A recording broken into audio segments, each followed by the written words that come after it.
Hi, can you guys hear me?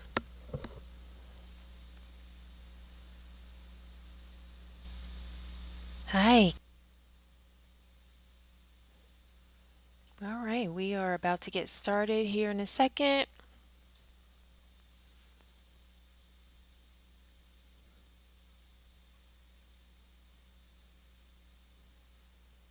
We are going to be talking about how to start and establish a small business. 2023 is here, and a lot of us have businesses that we want to start. Now's the time.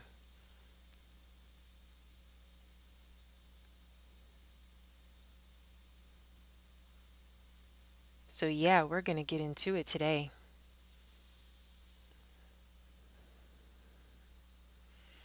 All right, guys, this is how to start and establish a small business. My name is Keitha Freeman. I am the founder of SuccessFULL Solutions. We are an IT company that build out CRMs and systems for businesses across the US. So we create CRMs, customize them. We build out processes, every business process from operations to accounting and marketing, anything as far as a business process, we can build it out in Zoho. Zoho is our go-to application. That's the only one that we use to customize. However, we do integrate with other applications. All right.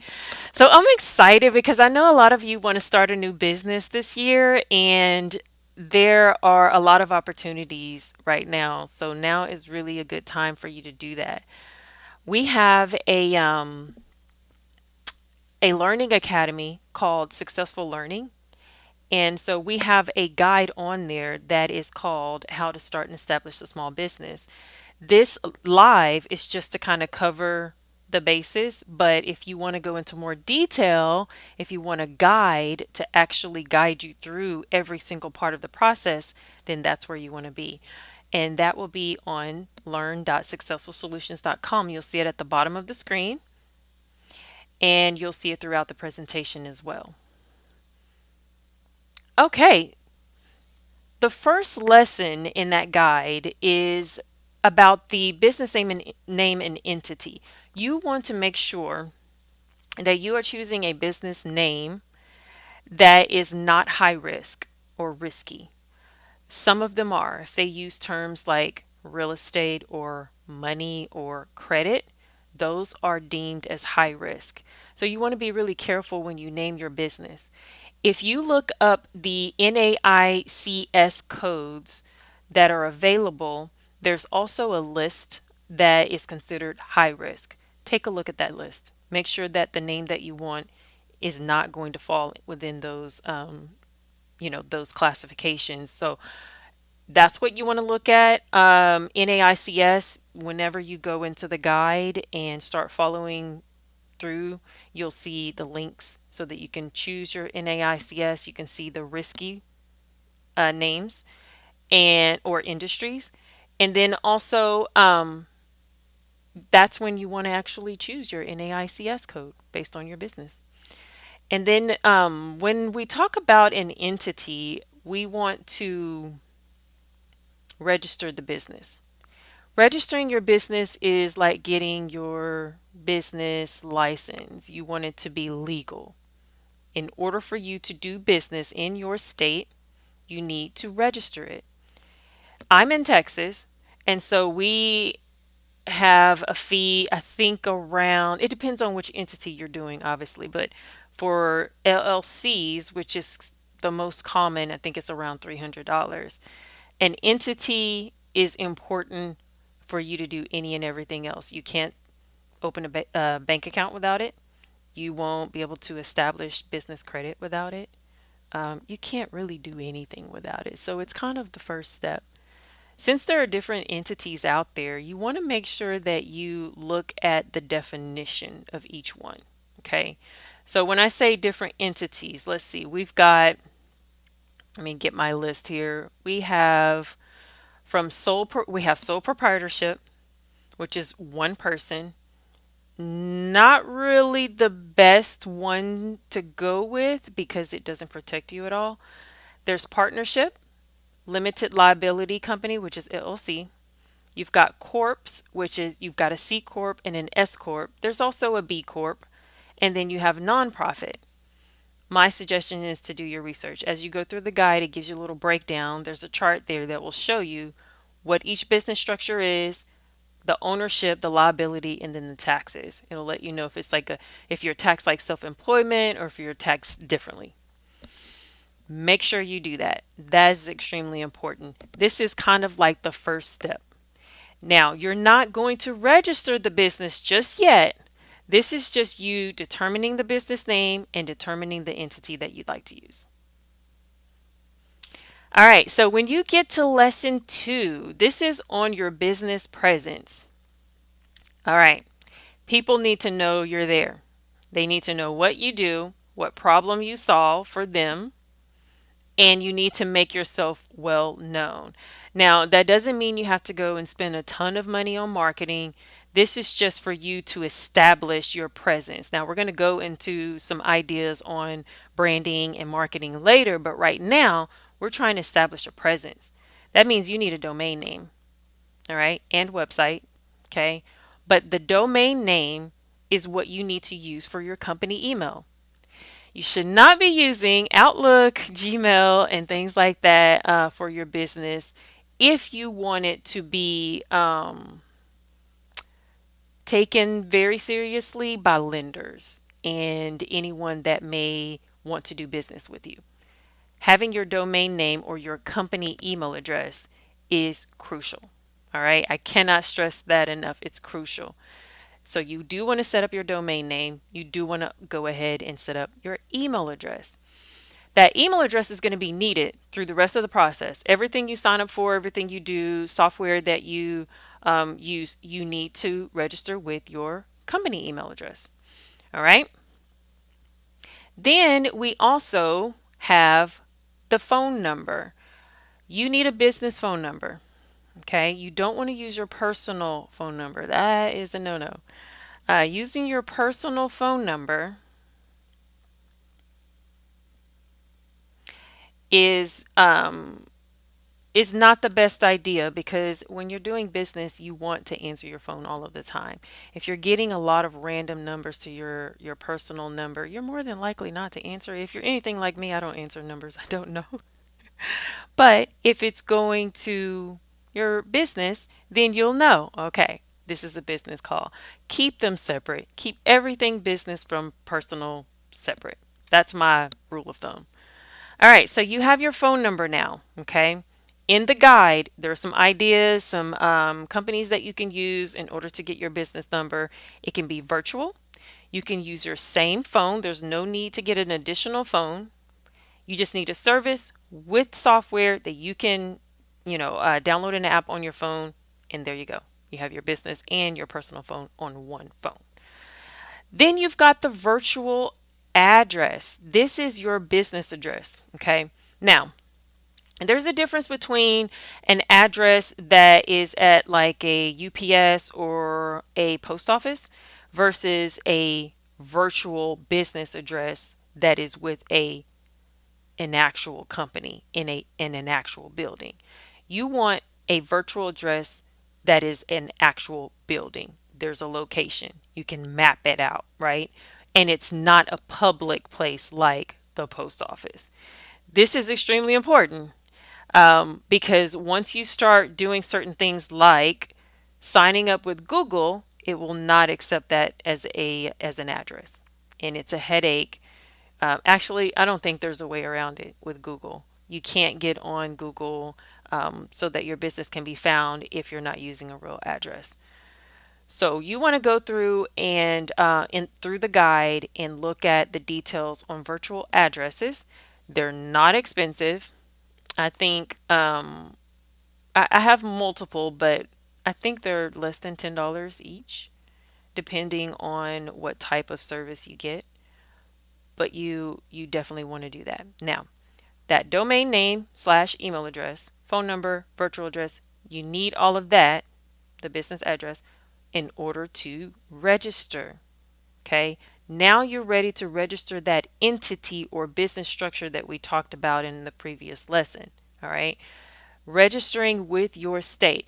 In the guide, there is a we have links for you depending on your state. So for every single state, there's a link that will take you to the website where you would register your business. So we've got it all mapped out for you. Make sure you talk with a professional before you choose the entity, making sure that you choose the right one. In the guide, you'll get these friendly reminders letting you know that you should talk to a professional to know exactly which entity you should go with. Okay. All right. So then there's also is insurance. Business insurance is is crucial, especially if you're in a brick and mortar. If you're in a building, you need to make sure you have certain types of business insurance. There are a ton of business insurance types. There's general liability that covers things like damage to belongings, bodily injury, personal injuries. Then you've also got commercial property insurance that protects the building, disaster insurance, business income insurance, professional liability insurance, homeowners, workers' comp. There are different types. They're all mapped out in the guide. You want to go through, read each one, do more research to figure out exactly what you need before you move forward because you may not need every single one of them. Okay, so don't get discouraged thinking, okay, this insurance is a lot. That's going to take away from, what I earn. Yes, but not as much as you think. You need to just do your research and decide to determine which ones you need. And then finances and budgeting. Okay. The bank account is a must. You need a bank account. Even if you're linked to like a Square or a Stripe, PayPal, you still need a bank account for that money to go into or out of. So set up your business account. You want to do your research. You want to know which bank has everything that you need. It may be things like making sure you have online access to your account. The hours of the bank may be important to you if you like to go in person. Some banks open extremely early, some of them stay open a little later than others. Do your research on that, figure out what you need. Also, there can be products that that bank offers that you may gravitate to. So, depending on the bank, there are different products. There's a difference between a bank and a credit union. There are some credit unions that do business accounts. So, there's a lot of research to be done. It's just really just a quick little Google search sometimes, seeing what's close by, maybe talking to some other people to determine what they like and what they do and don't like about the banks that they use, but still do your research. Okay. Now, when you go to set up your bank account, okay, part of registering your business is setting up your EIN number, making sure you have a Duns and Bradstreet number or a DNB number. Those are important in order for you to start establishing business credit. You need your DUNS number.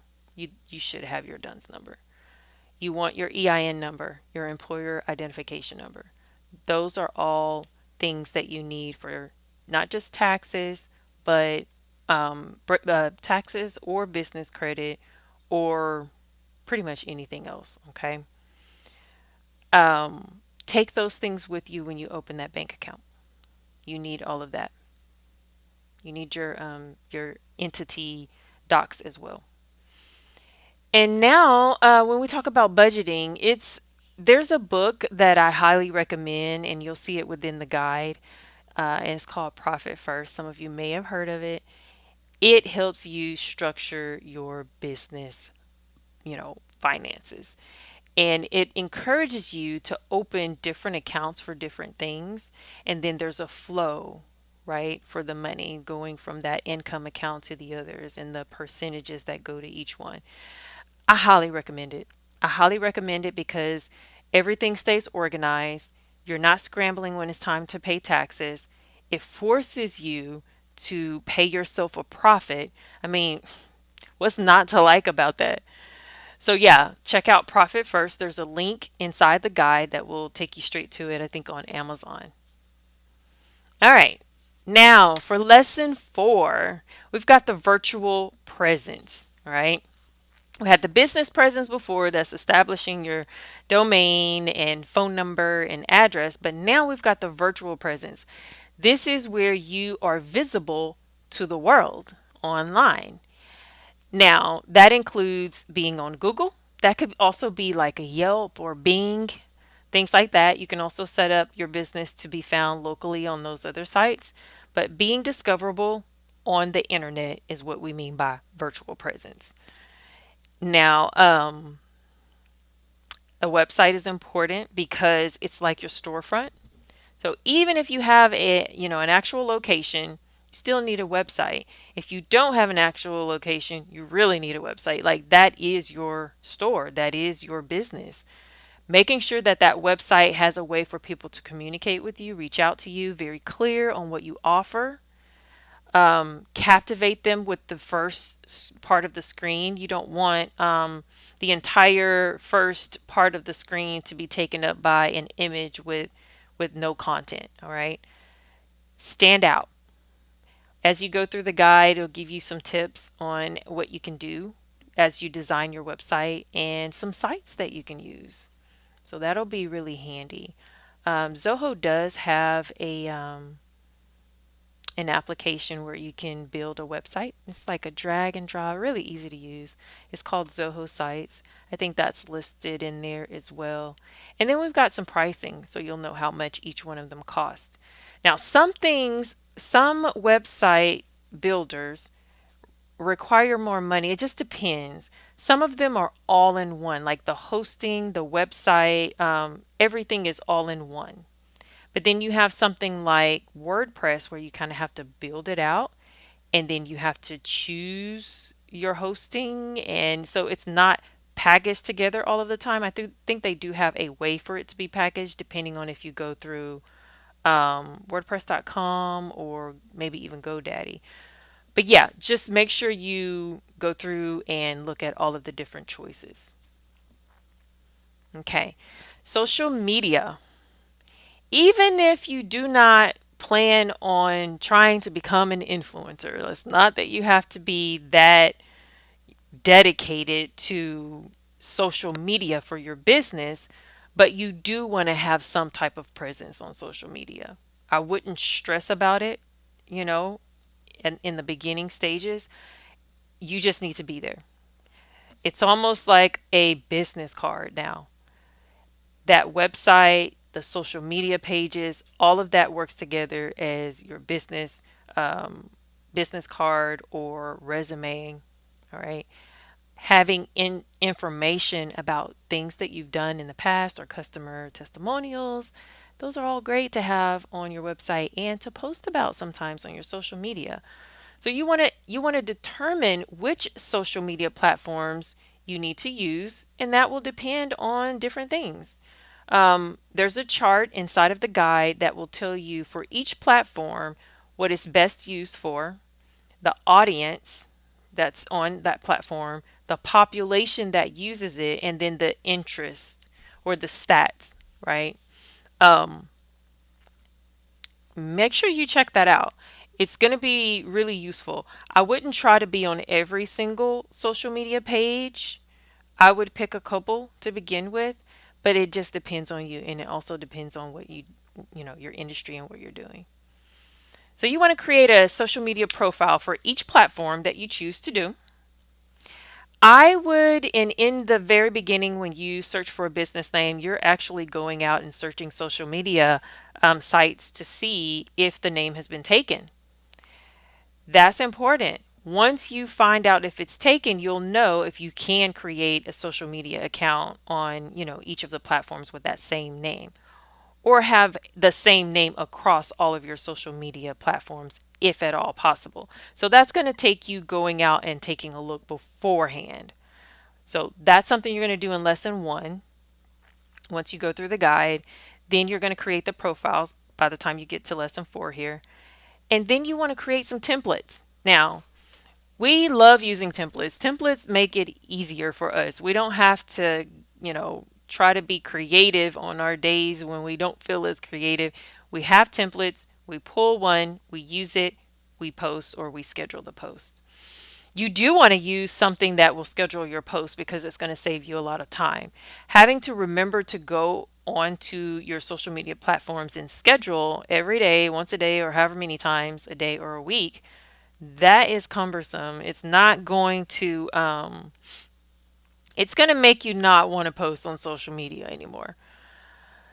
Using a scheduler, there are tons of schedulers, but there's one inside of Zoho called Zoho Social. Now, with this, you can connect with all of your platforms, right?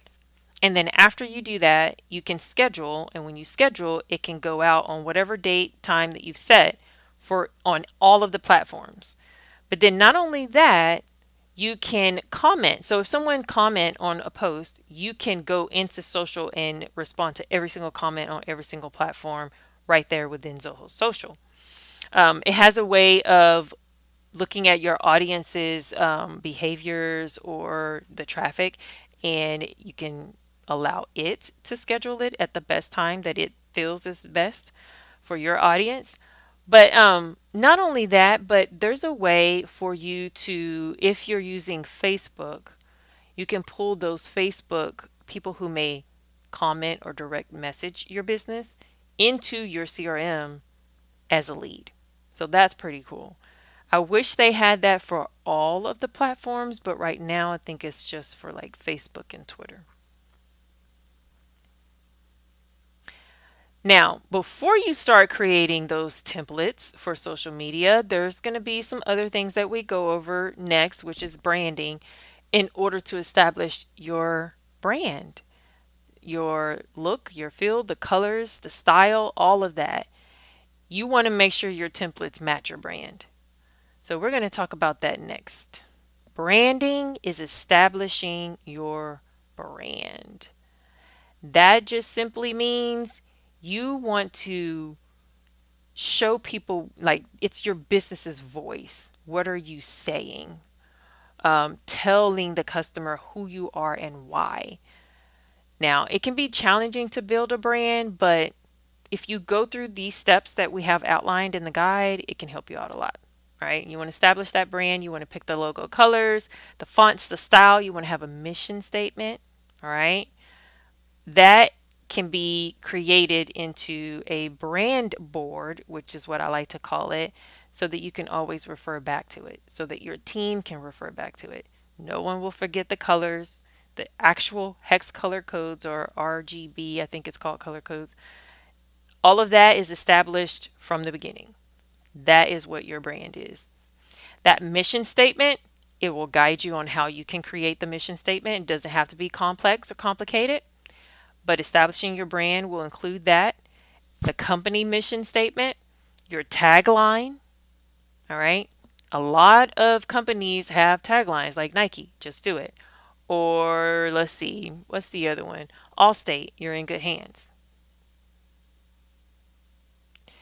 And then you have a company description and a style. Determining the style, sticking to that style will help people recognize you. That's what creating a brand is all about. You want people to know who you are and recognize you. There's a science or a psychology behind colors because different colors trigger different moods. The colors you choose do matter. Um, it can influence your audience's reactions and responses to your brand.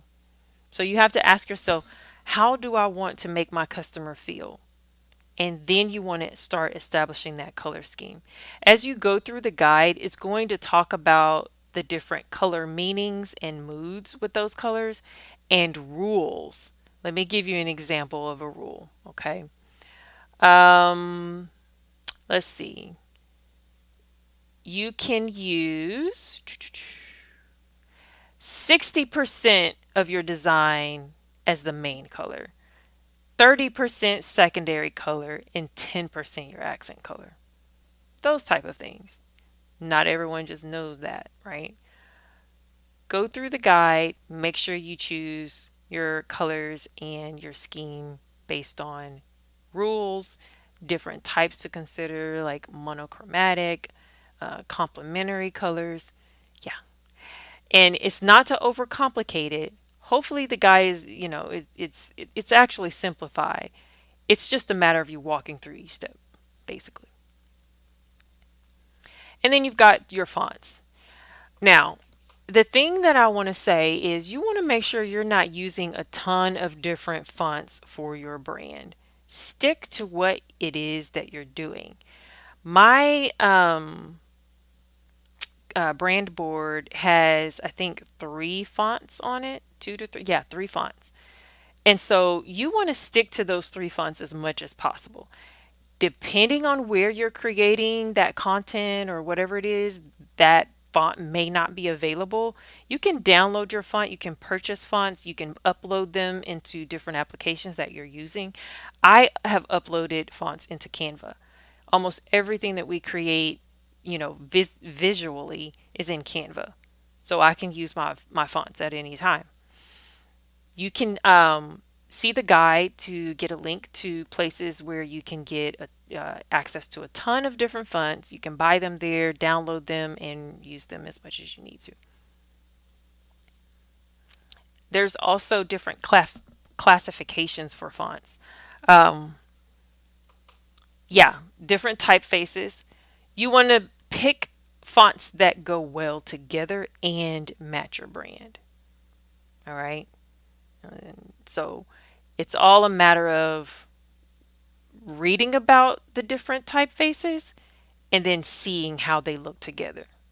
That's why I highly recommend a brand board. A brand board will allow you to see all those different fonts and colors in one place. Okay. Now let's talk about designing a logo. A logo is the definition of your business. It's how people see you, it's your face. Okay. It could be a word mark, a brand mark, or a combination mark, was a combination of the two, word and brand. Nike, just the check mark. That's just the check mark. And then the word mark is the Nike part. Whatever it is that you choose, it's not that you actually could have a combination. You can have just the logo or the icon or the image itself, and then also the image with the word.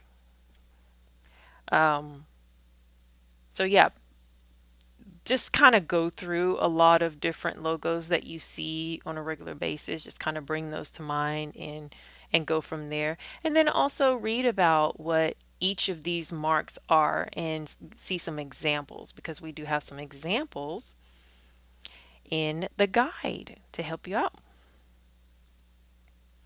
All right, let's go to 6, business plan. Now, don't get bored on me. I know business plan is not fun to talk about, but we are here to simplify as much as possible. A business plan does not have to be complex, extremely detailed right off the bat. You just need a plan. If you don't plan, you plan to fail. So you do want a plan, and you don't exactly just want to keep it on post-its. So create a plan, an actual document that will include different things like what we've already kind of done: company description, an executive summary. There are parts of that business plan that you want to already have. Okay. Going through the guide will show you exactly how to create each component. So it's going to walk you through it. So you may have that executive, there are 8 components that's outlined in here. From executive summary to company description, market analysis, service product, all of them, right? But you're going to keep them short and sweet. You don't have to go through and create, a 50-page plan. It can be very simple. So that guide is going to help you get it done rather quickly. By the time you're done, you're going to have your company vision, your mission statement, your product services, name, location. Um, you're going to include your legal structure, your industry. Everything is mapped out in that one place. And trust me, you're going to need that at some point, all the time, actually. You're going to need to pull that up. And it changes, it doesn't stay the same. Your business plan will change and grow as you change and grow. So whatever you put on there today, you revisit it in 3 months or 6 months, there will be some things that you need to change. So it's kind of it's living and breathing. Keep your business plan alive. Keep it updated because you never know when you're going to need to grab it and submit it for funding or anything like that. All right. So yeah, it's going to show you how to create a simple business plan, not complicated. And the last lesson is the business system. Let me tell you why you need a system. Okay. It's a database. It guides you. It establishes your processes and guides you through those processes. Without a system, you won't exactly have an efficient way to track everything. This is important. Yes, there are spreadsheets, but spreadsheets are not they do not compare to a system. A system can generate your leads for you, not generate, but capture the leads you've generated. So if you have all of these different marketing efforts out there from social media to your website, all of that can be brought into the CRM automatically. You're not going onto your website, grabbing all of those, responses on your contact form and inputting in the system. No. If you're doing that, that's a no-no. You want to use your system to do it for you, all right? That's saving you time. If you have someone else doing it, you're paying them to do something that the system can do for you, and there's no need to do that. But you can also generate KPIs, key performance indicators. KPIs, analytics, reports, all of that is what help you see what's going on in your business so that you can make adjustments, make improvements, grow your business, make things more efficient. It's handy and it captures all of the information. You just tell it what you want, it can spit it out anytime, any place. You can literally go into a dashboard and see your KPIs. It just doesn't get better than that. In a spreadsheet, you would have to create some charts and graphs. You would have to add the data in rows and then allow the chart to update. It's a little different, but in a system, it's more automated. It's more simple. Okay. We specifically use Zoho. We love Zoho. Zoho is amazing. There are a lot of things that you can use it for. So it's not just the CRM. It's accounting software, social media, as I just talked about, Zoho Social, building websites, you name it, they probably have it. I would take a look if I were you. Take a look at Zoho and see if it meets your needs. And there should be a link in the description on starting a trial. You can do a 30-day trial. Just kind of go in there and explore and see what applications are in there that could be useful. All right. Now, in order to set up your system, I've got an ebook for you and it's free. It's a download. You can download this book, A Simple Guide to Customizing a Simple System Using Zoho, right now at howtobuildacrm.com. It's absolutely free. Now, this is what it's going to walk you through. Okay. Identifying your business processes, There are several different business processes. This is going to list each one, describe them for you. Identify your operations processes. An operations process is a type of business process, but there are a ton of those. Okay. Then you've got, it will help you select the system and applications that you need. And this is Zoho, okay, specifically. Then you will customize your system and then brand your system, adding your logo, maybe even changing the views, the look, the feel, setting up customer portals for your clients. All of that can be done within Zoho. And because there are a lot of applications, that book has several pages where it's describing each of the applications. Just, just flip through it and figure out what you need. Read through the ones that you need or are curious about, and then just, fast forward to the next part of the process because there are a lot of apps. I think they have 40, 50 plus apps. I don't even think I listed them all. It's so many. But we do go into some detail on those. Now, your system doesn't have to be perfect right away. It doesn't have to, handle every process that you have or want to have. But it does get you started. It does have everything in one place. It is accessible from your mobile device as well as your computer. You can log in anytime, any place. You can get alerts when you have new leads or anything. I mean, it's just so many things that you can do. It doesn't allow you to overcomplicate things. It just makes things more simple. So, if you guys are interested in having more of these lives, I want you to let me know. Let me know in the comments. Okay. Talk to me. Let me know.